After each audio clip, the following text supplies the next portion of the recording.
नमस्कार बंधुरा village food with রূপালীতে আপনাদের সকলকে স্বাগত জানাই। আজ আমি চানা মশলা রান্না করব। এটা আমি নিরামিষভাবে করব।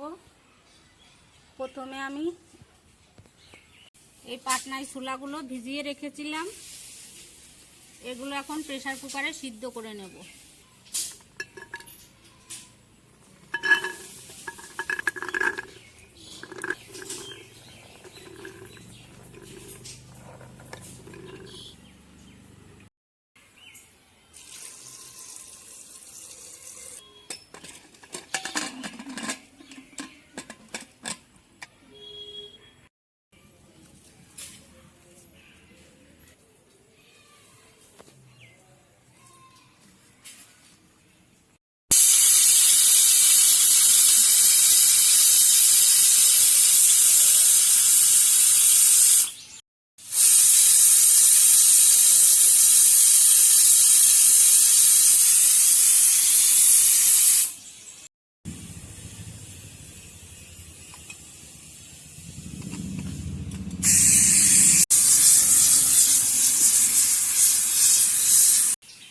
3-4টে সিটি দিয়ে নিয়েছি।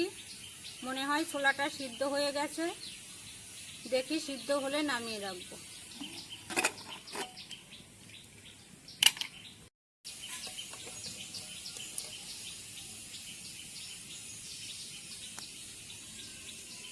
একদম সিদ্ধ হয়ে গেছে। এবার এটা ঢেলে রাখবো।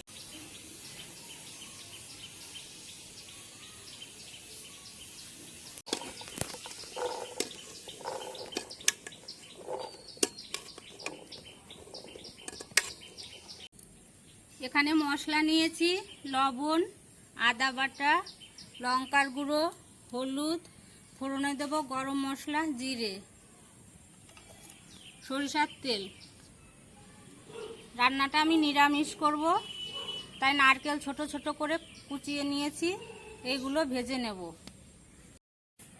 এখানে ধনে, জিরে, এলাচ, লবঙ্গ, দারচিনি, বড় এলাচ, সাজিরে, গোলমরিচ, তেজপাতা, এই মশলাগুলো আমি এখন কড়াইয়ে একসাথে করে ভেজে নেব।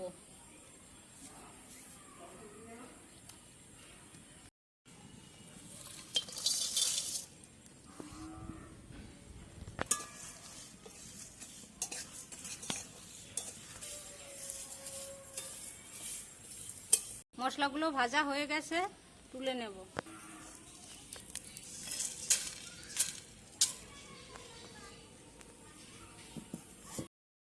ভাজা মশলাটা আমি ভালো করে গুঁড়ো করে নিয়েছি। এবারে কড়াইয়ে তেল দিয়ে নারকেলটা ভেজে নেব।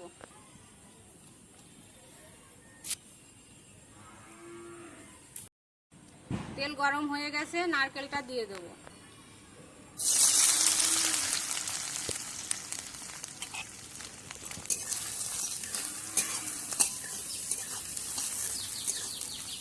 একটু লবণ হলুদ দিয়ে দেব।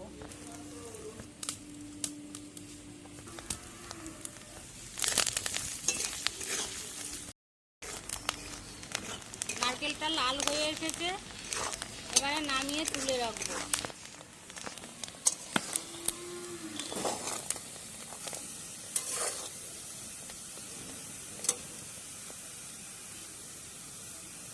কড়াইয়ে তেল আছেই, তার মধ্যে আরেকটু তেল দিয়ে দেবো।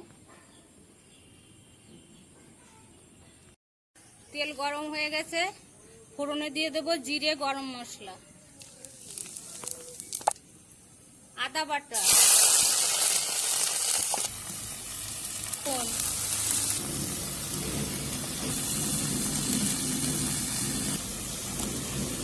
লঙ্কার গুঁড়ো, একটা টমেটো বেটে রেখেছিলাম, টমেটো বাটা দিয়ে দেব।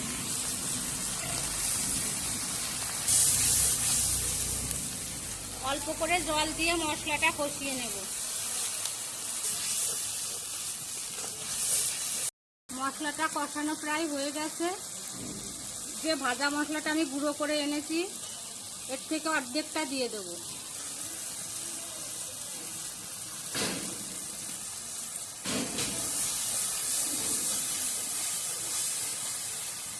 এবারে সিদ্ধ করে রাখা পাটনাই ছোলাগুলো দিয়ে দেবো।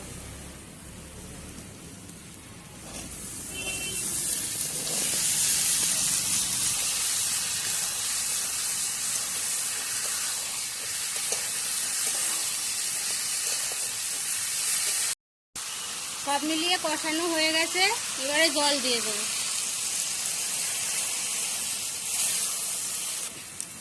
বেশি জল দিতে হবে না, কারণ আগে আমি সিদ্ধ করে রেখেছি।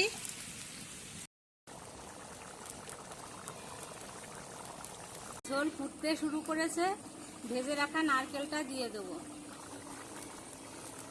নারকেলটা আপনারা নাও দিতে পারেন, আজ আমি নিরামিষভাবে করছি। নারকেলটা দিলে একটা আলাদা টেস্ট হবে, তাই নারকেলটা দিয়ে দিলাম।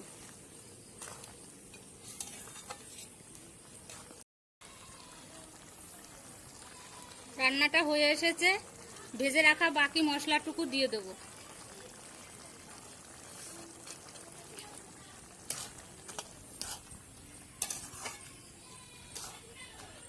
চানা মশলা পুরো রেডি হয়ে গেছে, এবারে আমি নামিয়ে নিচ্ছি।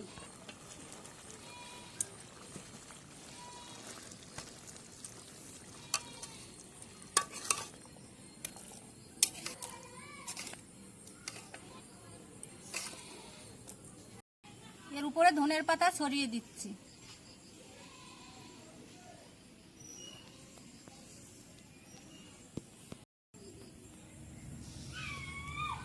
রান্নাটা কেমন লাগলো আমাকে আপনারা অবশ্যই কমেন্ট করে জানাবেন। ভালো লাগলে চ্যানেলটি সাবস্ক্রাইব করে পাশে থাকবেন। আজকের মতো এ পর্যন্তই, দেখা হবে আবার পরবর্তী ভিডিওতে। ধন্যবাদ।